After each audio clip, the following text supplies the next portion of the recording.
I leave the floor to Jennifer Guys. Well, thank you very much. And I'm very excited to be back. I can be a talker, so please, I don't want to go into your time, so please signal me when I need to stop talking. Do you know when she needs to stop talking? I'm not really sure how long the meeting runs, and I plan for about 15 to 20 minutes of presentation. We've got a half an hour left, so 15 minutes each. Okay. Hey Jennifer? You should, yeah, just, yeah. Hey Jennifer? That's it, yes, sir. All right, I'm gonna come right up. As I'm walking up there, though, I'm gonna pass out something I want to touch base on a little bit. So also as I'm walking up, I'll let you know, Do you want me to hand those out for you? sure, you sure can, and then I'll just take the lifter. All right. Thank you. Do you want me all the way up here? Plus you'll be taller and everyone will go. Perfect. Ooh, ah, wow. All right.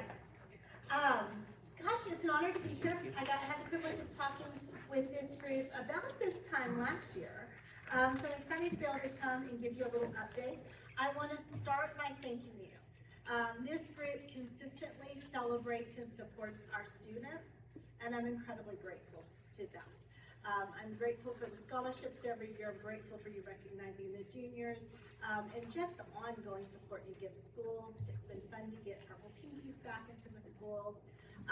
One of the most recent things that I'm sure you're all aware of that you really did to our schools that we haven't been able to launch entirely yet, and I'm going to tell you why, is the low ropes course.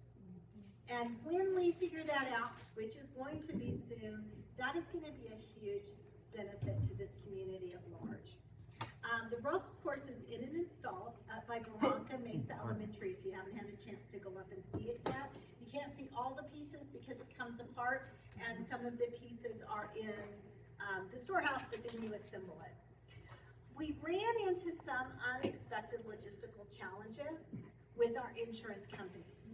And you would be surprised how often, you may not be surprised, but I say those same words just about everything we do, that we ran into challenges with our insurance company. Sometimes it's amazing how much our insurance company controls what we can do, and sometimes it's a challenge. We were all set to open and do training this spring, and then our insurance came back and didn't approve our fall zones. And so we have to do some little bit of remediation. We have to put in some different stuff on the ground to meet the fall zones. We have to move a couple of things, but we have plans to do that. And so we had to bump our training to, really we bumped it to the summer, but then they bumped it to August. But we have training scheduled in August where we will train 4 staff members. We're going to do 2 different groups, also a core group of students.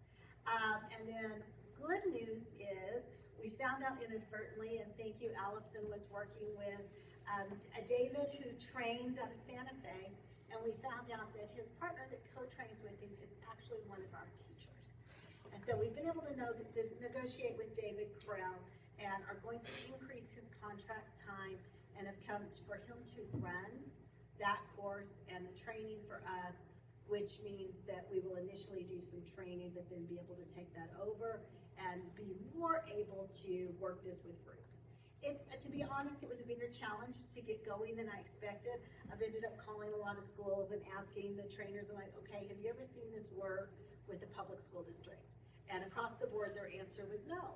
And I thought, okay, well, we're going to be the ones that make this work. And I feel like we were ready to go.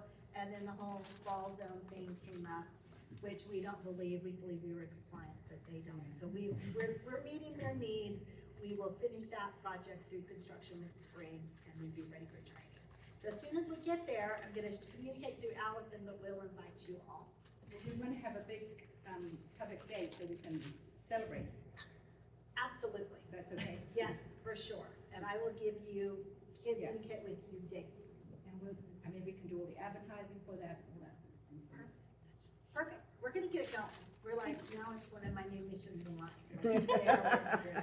It shouldn't be this challenging, but it is.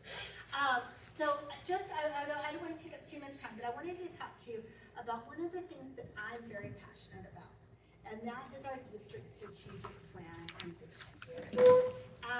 What I brought you today, our full district vision is on posted on our website. It's about 180 pages.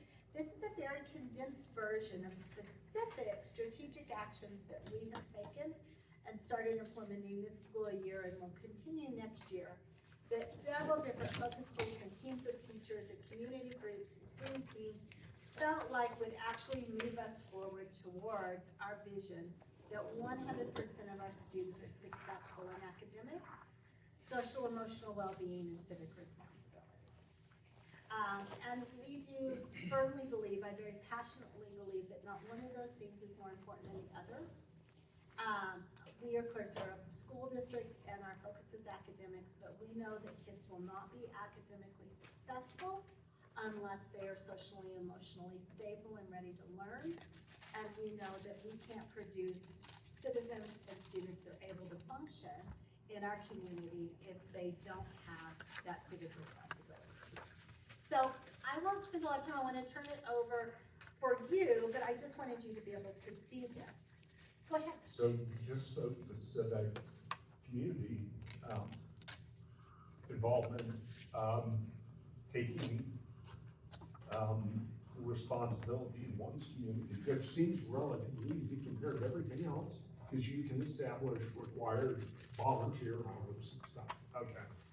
The ones that seem I'm interested in knowing how you're gonna get over the hump is I define accountability for every child and staying meaningfully engaged. And I just know from growing up in a family of educators and fighting this when I was in business school with the university, and the whole argument as to how do I ask this? What's the responsibility of the educator? Is it to get in there and just hit on the criteria in accordance with the state and the federal requirements? Or is there an expectation that they should look and see things that tell them this kid could be being neglected or abused?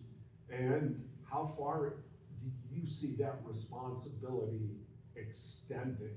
Because that to me, that seems tough. So I will tell you exactly what you're asking, accountability within this plan, and the question, how do we measure that? So how do we know that a kid's 100% successful socially, emotionally, or civic responsibility? That accountability piece among educators is our most challenging, because how do we define that? Yeah. How do we establish criteria, and how do we observe that? Are certainly some of the things that we're working through. So to answer your question very succinctly, like what do I think? It's not just taught criteria, it is engagement, and it's outcome, it's that application piece, right? So are students genuinely engaged in that? Do we see that mastery? Do we see success? And how do we measure that? So we have begun to put in some things. Those are definitely the areas we identified last year as some of our challenging areas. So we're doing several different things. We're doing some things through a lot of staff professional development and training. A lot of training with our administrators on what do they look for, how do they go into classrooms, how do they interact with students. Student focus groups, gathering feedback back to random focus groups and different kids. So we're getting feedback from lots of different people and lots of different people that are stakeholders in the system. And other measures like surveys that we're sending to staff, students, and parents so that we can triangulate some data. And at a very high level, for example, we may ask a parent, do you feel like your child is safe at school? We may ask a student, do you feel safe when you're at school? And we may ask a teacher, do you feel safe in your workplace? So that we can come and take a look at that and say, okay, same thing around bullying. So lots of different topics we can triangulate that data, and then we can create action plans on how do we support at a very individual level around all those things. Can I butt in? Yes, and then back, yes. Because we have the Interact Club at the school, which is our junior Rotary Club, and their purpose in life is service above self. But it's not just focused at the community, although that's what they mostly do. It also should be focused in the schools. That's one of their missions. And I was wondering if they could perhaps help you. They are 40 strong at the moment, and they are just the most fantastic group of kids you could ever have, and I think maybe they could work on a lot of this feedback for you and things like that. And also, if you challenge them to engage other kids in the school community, they might well be able to do that and keen to do that. Absolutely. And I think the way for us to get that started Yes. is let us know when your next Interact Club meeting is so that we can get a couple of administrators and myself to maybe come as guests and talk to the kids and Okay. see what their bandwidth and their capacity is. But also, do we have those kids identified so that we can pull them into some of those opportunities in strategic ways? Okay. Would be I'll very, send you an email. that'd be awesome. Excellent. With Rob, and, Yeah. yeah. And I think that honestly, like moving forward, that's what I'd like to do is turn this over to you, because I haven't met with all of you, and so I'm curious, like, what are the things you wanna know about our school district? What are the things you would like to touch on? Yes, ma'am. I have a question. Okay, so, you're doing new schools in White Rock, and rumor has it they're gonna open like at the beginning of the school year in August? Is that true? It is true, thank you for asking that. So we are building 2 new schools in White Rock, Pinyon and Chamisa. We are going to actually move out of, so Pinyon is about 7 months behind schedule.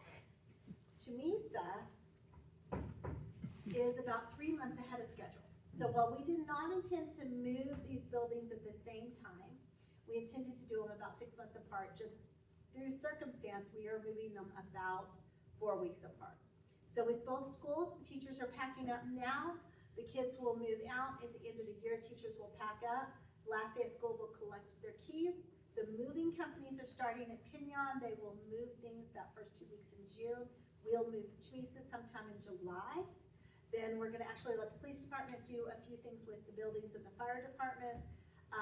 Just for training purposes, we will then go in and do abatement and bring those buildings down over the next few months. We will complete both of those projects next spring with some final landscaping and playground stuff.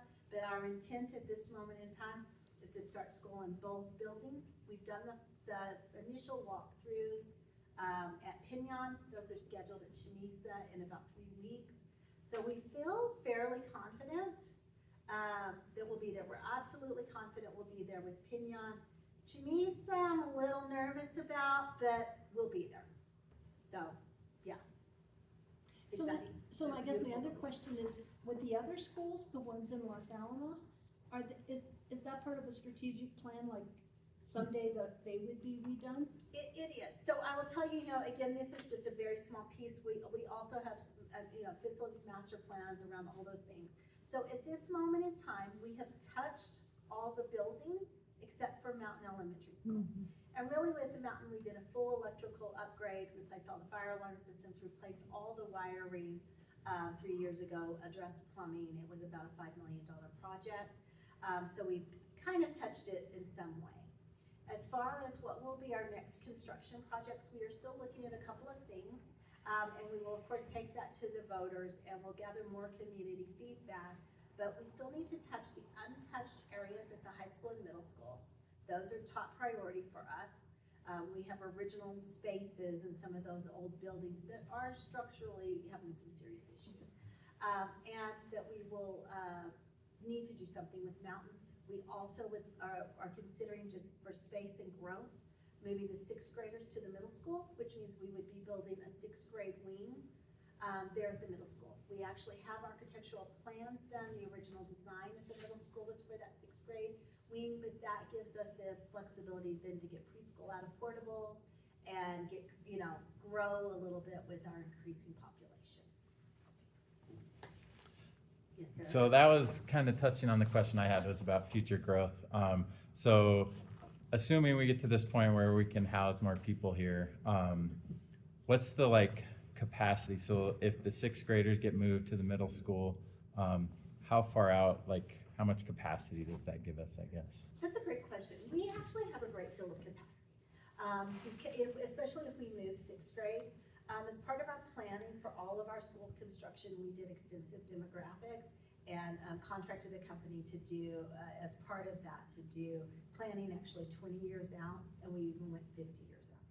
So we know that we are good for the next 7 to 10 years at our growth rate as we are without moving 6th grade. Beyond that, we would need to move 6th grade. Once we move sixth grade, we believe that we have ample capacity for about the next 20 years, unless there was just a big boom that we don't expect. But with a steady growth trajectory, we believe that we've got good capacity. We have the ability to take our total population up to about 7,000, 8,000 with kind of where we're at. And right now we're at 4,000, just right under 4,000. So essentially we can almost double our population. Of course, that doesn't double the number of classrooms, right? But we could double. So are you running off to a meeting immediately after, or after the other speaker is finished? Are you available to answer questions? Absolutely, and I would love to hear her speak, so I'd love to see. Okay, and I'm just saying, we have football team, we have a rugby team, kids are hurling baseballs at 80 miles an hour at each other, they can't figure out the low road scores. It's because of the insurance rules. Like, it's I crazy. know, We have to I get it, We have I to get it. different No, grounds. I get it, I get it. It's not the teams, not those teams we're worried about. No, my point is, when you're hurling things at each other and tackling each other and hitting each other about the head, you figure, anyway, sorry, I was just making. Don't tell light of the that. insurance company we're doing that. Yeah. The athletics, Exactly. okay, Yeah. understood. Yes, I sir, got and then I'm gonna let her One know. last question on the North Mesa housing project. Is there been any more discussion on that? So that's gone much slower than we ever imagined, to be quite frank with you. That right now currently sits with the county. The county has contracted a company that is doing initial specs and design work. Right now, what they're looking at is infrastructure, so utilities, can they get enough water out there, exit routes, roads, those kind of things. Once they finish that report, it'll come back to the school board for review. The school board will make a decision about, okay, do we want to continue that? It will also go to county council, who will make a decision about, do we want to go to the next steps? Then the next steps will become more detailed plans, that at that point, again, the school board and the council would both have the opportunity to say yes or no, we want to continue exploring this, but we're still at the very beginning stages of can the infrastructure support anything differently out there, and what would that begin to look like? So, you get out of here, thank you. Sorry.